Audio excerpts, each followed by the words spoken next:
When I was still in pagan Christianity, I didn't stay in there for long.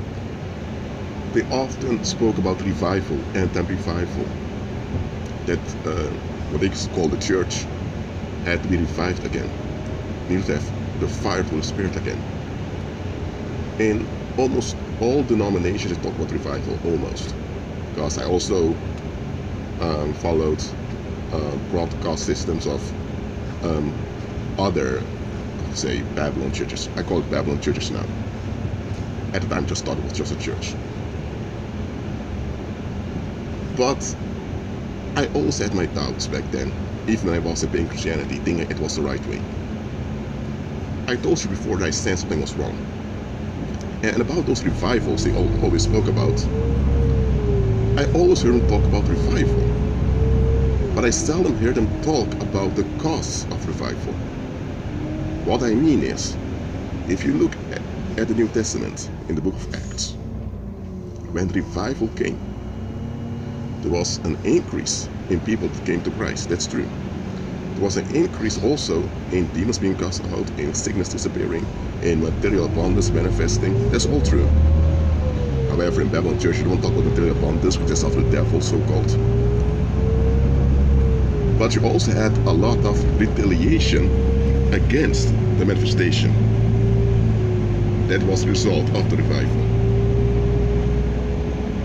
So I was thinking back then, if they, in the book of Acts, had so much retaliation against them, and they needed the supernatural power to overcome what was coming against them, yet you guys today talk about revival, but there is no collective retaliation against you at all, then something is amiss.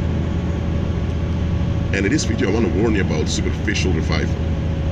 Superficial revival is really when people claim that something, that A is happening, while A only appears to happen. A doesn't really happen, A appears to happen. In fact, B is happening, but it appears if A is happening. Whereby revival simply means that something has been installed again. If you had Shell that operates in Venezuela, for example, and Shell was banned by the socialist government, and later Shell returns again, but now they offer more jobs than before, and that's a revival of Shell's activity in Venezuela. So revival simply means something is boosted again. So revival can apply to anything, also evil stuff. So the word revival itself doesn't imply anything Christ-centered. Anyone can interpret revival in any way they want. When it comes to Babylon churches, when they talk about revival, it's a superficial form of godliness that they want to see around them. But there is no real substance, no real power, no real deliverance behind it. It's the same as someone so-called wins a lottery and he receives a bag with money, but it's not real money. It's just cheap printed counterfeit money. But it feels so real, it smells so real, but it's not real money. If he goes with it to the bank to put it on his account, the bank will tell them, sir, only real currency is allowed here. This is fake. You're trying to commit fraud. You can end up in jail for this. That's how it is with those Babylon churches. When they talk about revival, it's superficial revival. It's a form of godliness they want to boost, but they resist the real power of godliness, which is agreeing with Christ. Now, I just wanted to point it out to you here, because some of you in my comment section are still into this pagan Christian revival thinking. Oh, there needs to be a revival. No. The only true revival that will occur is when someone renews their mind and walks by faith.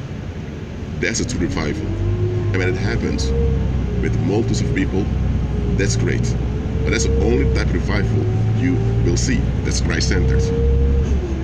This mass boost that pagan Christianity is looking for is the same as Hollywood seeking a boost from the audience when they bring out a new movie.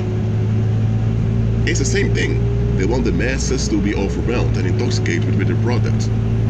That's what Hollywood does. The same thing Babylon churches are doing. Well, that's it for now. Keep agreeing with Christ. Be at peace.